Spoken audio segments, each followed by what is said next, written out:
Why does fate bring someone into our lives who awakens something so deep in us, right when we know we can't stay by their side? That question doesn't come from drama or romantic fantasy. It comes from the soul, from that quiet corner inside us that stirs when someone suddenly appears in our life as if they'd always belonged there. As if the world wasn't quite complete until the exact moment their eyes met ours. And yet, just as they arrive, they slip away. Sometimes because life won't allow it. Other times because it simply isn't meant to be. And what's left is the tremor, the echo of something that never fully happened but also can't be forgotten. A story suspended somewhere between longing and impossibility. But what if there's a reason for it? Carl Jung, one of the great explorers of the human soul, didn't speak in terms we use today, like, the universe sent them. But if you listen closely to his ideas about archetypes, the anima and animus, the shadow, and our projections, you begin to understand that maybe these impossible people don't show up to stay, but to reveal something. Something we could never discover any other way. We're not being punished. We're being called. Because not all encounters come to bring peace. Some come to break us open. Some people don't arrive to be part of our story, but to tear through the veil of our false certainties. Why does someone who doesn't stay sometimes leave a bigger mark than those who've been by our side for years? Maybe because we don't fall in love with who they are, we fall in love with what they symbolize.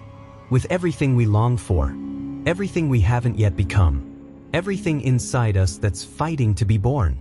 And this is where Jung's insight becomes a flashlight in the dark. For him, when someone fascinates us beyond reason, it's often because we're caught in a projection. We project onto the other person everything that's missing in ourselves. We idealize. We romanticize. We don't see with our eyes, we see with a starving soul. And the more unreachable the connection is, the more powerful the image becomes. We don't fall in love with who they are, we fall in love with what they reflect. With the mirror, not the person. But that doesn't make the feeling any less real. On the contrary, it's real because it has nothing to do with them and everything to do with what's been awakened in us. What's been shaken? Some people come into our lives like emotional earthquakes. They stir something dormant. They make us feel truly alive, raw, vulnerable. They shake us out of the comfort zone we mistook for home. They return us to the depth we forgot we had. So why can't we be with them? Sometimes it's because they belong somewhere else. Sometimes it's bad timing. And sometimes it's because if that love actually became real, it would stop serving its deeper purpose. Jung would say the soul doesn't present these people so we can hold on to them. It brings them forth so we can wake up. So we can ask ourselves why we long for what we long for. What part of us is crying out to be whole? What old wound, what buried dream, what forgotten shadow is begging to be seen? Within each of us, Jung identified a hidden figure, the anima or the animus, depending on our gender. An unconscious image that represents the soul in its fullest form, our most emotional, irrational, creative side. When someone in the real world embodies that figure, it feels like everything clicks. Like they are the answer to a question we didn't know we were asking. But that figure isn't meant to live outside of us. It's meant to be integrated. And when we cling to the person who seems to embody it, we miss the point. We're not supposed to love the symbol, we're supposed to become what the symbol stands for. That's why fate sometimes places someone impossible in our path. Not to mock us, not to punish us, but to crack open the shell we've built around our identity. To force us to look within, to start a journey that would never have begun without the shock of that encounter. The soul, Jung believed, has its own methods for leading us toward individuation, toward becoming who we truly are. And sometimes, that method is impossible love, longing that can't be fulfilled, a connection that tears because it can't be completed. And yes, it hurts deeply, because it's not just the loss of a person, it's the loss of a possibility. The crushing end of an imagined future. The feeling of touching something sacred with your fingertips, only to watch it fade away. But inside that pain, there's a seed, a hidden message, a map to our most intimate truth. Because what hurts isn't only the other person, it's the vulnerability they awaken in us.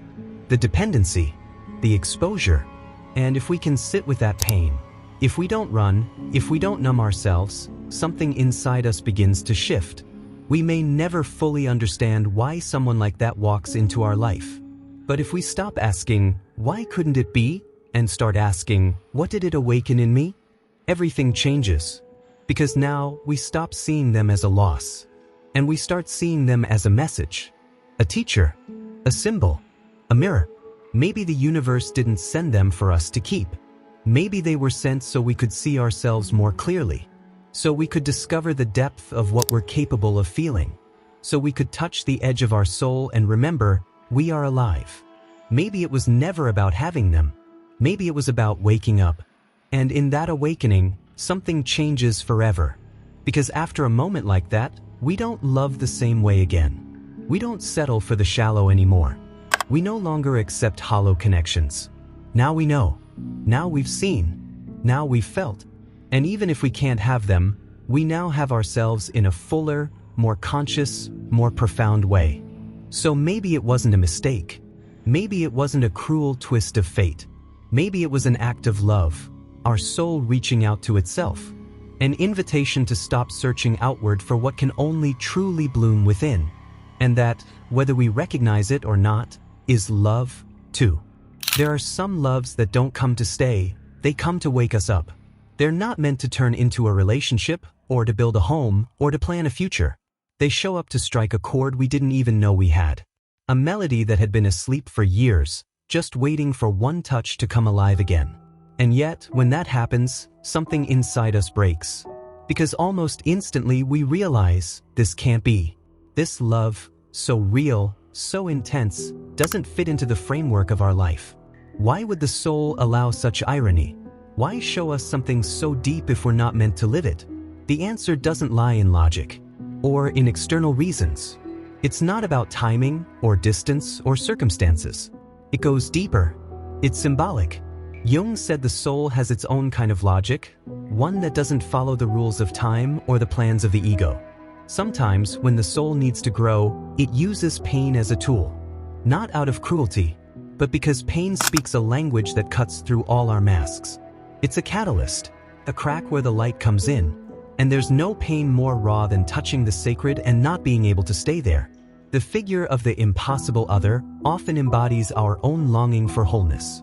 It's not that this person is perfect, they're not. But they represent something we're missing. They reflect back everything we haven't let ourselves be. They force us to confront the choices we made out of fear, the lives we didn't live, the pieces of ourselves we exiled just to fit in.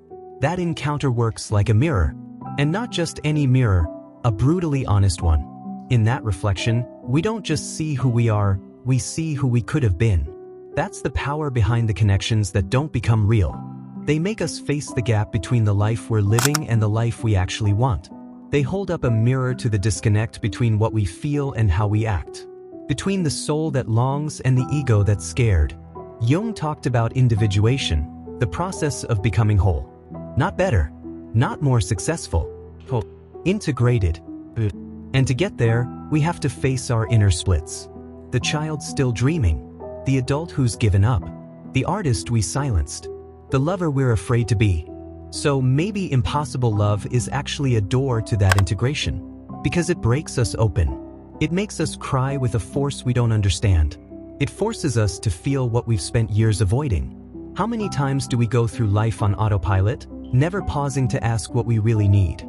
How many times do we build our entire lives on pillars we didn't choose, things we inherited, copied, accepted without question?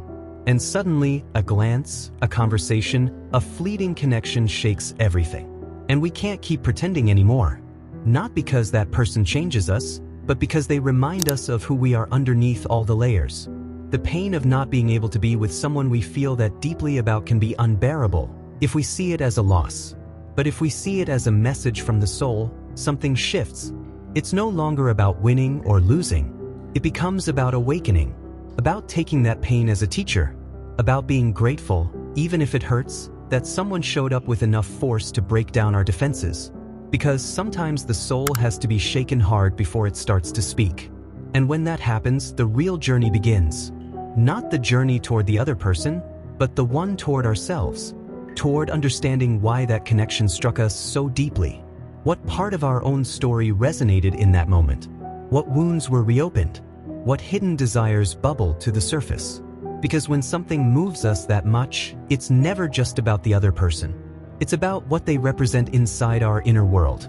Jung said that romantic love, in its most intense forms, can act like a rite of passage, a door into the mystery of the soul. Deep down, we all carry an unconscious image of what we believe perfect love looks like. That image starts forming in childhood, shaped by our earliest emotional experiences, and it gets imprinted in the unconscious. When someone matches that image, or seems to, there's a spark, an obsession, a projection. We see them as the bearer of something sacred, but that image doesn't belong to them. It's ours. And that's why it hurts so much when it doesn't work out, because it feels like something deeply personal is being taken away, even though it was never really theirs to begin with. That's when life asks us for emotional maturity. It invites us to take those projections back, to look at them, to integrate them, to realize that what we're looking for in the other is what we need to grow inside ourselves. Maybe that person represented freedom, or passion, or depth. Maybe they showed us what it would be like to live with honesty, to love without fear, to feel without restraint. What if that wasn't an invitation to live it with them, but to live it in us? What if the true purpose of that encounter wasn't a forever, but a wake-up? Accepting this takes courage. It means letting go of the fantasy. It means accepting that some things will never be, and yet, still hold deep meaning. That there are people who won't walk beside us, but who will forever shape how we see the world. That some loves aren't lived in the body, but are carved into the soul. And that is real. That is love. Sometimes, when we remember someone we couldn't have, it takes the air out of our lungs. It leaves a hole. But if we look closer, we might see that something else was born in us through that connection. A new sensitivity, a deeper understanding, a clearer longing. Impossible love, far from draining us, can actually enrich us if we stop resisting it. If we stop mourning what didn't happen and start being thankful for what it revealed. The universe, or the soul, if you prefer that word, doesn't follow a straight line. It doesn't give us what we want. It gives us what we need to grow. And sometimes, that means meeting someone who reflects everything we're not yet, so we can begin becoming it. So we can stop looking outward. So we can come back to the center, to the heart, to the wound, to the possibility. Maybe we don't get to keep that person. Maybe we never really did. But what they woke up in us, that is ours. And if we know how to look, how to listen, if we're brave enough to face ourselves without running away, we'll see that this love didn't come to destroy us. It came to remind us who we are. And that, deep down, is also a way of staying. Sometimes we think that losing someone means the end of something. That what couldn't be just fades away with time, like a leaf carried off by the wind. But some losses don't disappear, they transform. They don't vanish, they take root. They become part of the ground we start walking on differently. Slower. With more honesty. With more courage. Because after loving someone we couldn't stay with, we're no longer the same. We no longer see the world through the same eyes. We no longer feel with the same heart. Something inside us stretched, and even though it hurt, that expansion was necessary. Because some encounters aren't random. Jung believed that what we call coincidence is really synchronicity, a way the soul speaks through external events. It brings us face to face with people who symbolize something. An archetype. A part of ourselves we hadn't yet acknowledged. Not so we can possess it, but so we can see it. So we can start nurturing it from within. In that sense, that impossible other isn't a punishment or some cruel joke from fate. It's the soul's language. A whisper that says, look at what you can also become. Look at what your heart is ready to understand. Look at what you still haven't lived within yourself. And then it's no longer about that person. It's about what they meant to us. What they stirred. What they woke up. Because maybe it was never about being with him or her. Maybe it was always about remembering something we forgot. Feeling again. Believing again. Burning inside again. Tapping into a wound we thought had already healed. Coming back to the root of our deepest desire. Not the desire to have, but the desire to be. And yes, of course it hurts. It hurts because deep down, we wish things could be simpler. We wish our feelings had a clear path. a happy ending. But sometimes life doesn't want to give us a perfect story. Sometimes it wants to give us a true one that makes us grow, one that transforms us from the inside out, one that might not have closure, but has meaning, a story that forces us to change how we live in our inner world. It's strange how someone can leave such a mark even without staying, how their absence can weigh more than many presences, how their memory can stay with us in ways words can't capture. Not because we're obsessed, not because we're idealizing, but because something about that encounter pushed us to the edge of what we thought we knew about ourselves. Because it showed us what's still possible, what we're still capable of exploring. And even if that person doesn't walk beside us, their shadow walks with us, not as a burden, but as a guide. Some people say it's better to forget, that if something couldn't be, we need to let it go completely. But forgetting isn't always the wisest way to heal. Sometimes healing means remembering differently, looking back not with nostalgia, but with gratitude, not with longing, but with understanding, not with guilt, but with tenderness, because everything we felt was real. And if it was real, then it belongs to us. And if it belongs to us, it can be turned into wisdom. Maybe that impossible love wasn't a dead end. Maybe it was a threshold. One that invited us to step into a deeper version of ourselves. One that asked us to leave behind comfort, routine, and certainty, and embrace the unknown, the mysterious, the uncontrollable. Because at its purest, that's what love does. It breaks us open. It confronts us. It reveals us. And then, if we're brave enough to hold what we see, it frees us. And freedom doesn't always feel like a celebration. Sometimes it feels like emptiness, like silence, like that awkward stillness after a storm. But in that new space, where the other person no longer stands, something else begins to rise. A new kind of loyalty, not to someone else, but to ourselves, to what we now know we're capable of feeling, to what we've recognized as essential to our soul. Because after a love like that, we can't go back to choosing from fear. We can't go back to settling. We can't go back to lying to ourselves. And maybe that's the real gift, learning to live with a more awakened heart, learning to love without needing to own, to let go without pretending it didn't matter, to be thankful for what didn't happen as if it had. Because what mattered wasn't the ending. It was the echo, what kept resonating deep inside, what continues to walk with us, even from far away, what reminds us that the soul has its own compass. And even if the road hurts, it still leads us exactly where we need to go. Sometimes we ask ourselves if we'll ever love like that again, if anyone else will ever touch us in that way. And maybe someone will, maybe not. But that's no longer the most important thing. What matters is knowing that what we lived wasn't meaningless. That every tear, every laugh, every word, every silence was part of something bigger. A process of awakening. Of reclaiming what we had forgotten, of becoming more human, because there are some encounters that, even if brief, leave deep roots.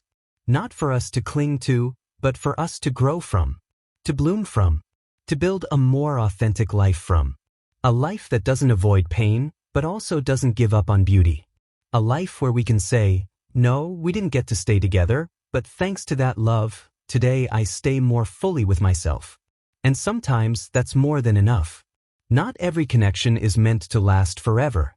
Some exist just to spark something, to open a door, to point us in a direction. And even if that leaves us with tears in our eyes, it also leaves us with our soul wide awake. And once the soul wakes up, there's no going back. All that's left is to walk forward, with everything that hurts, with everything that's missing, but also with everything that, thanks to that encounter, will never be missing again.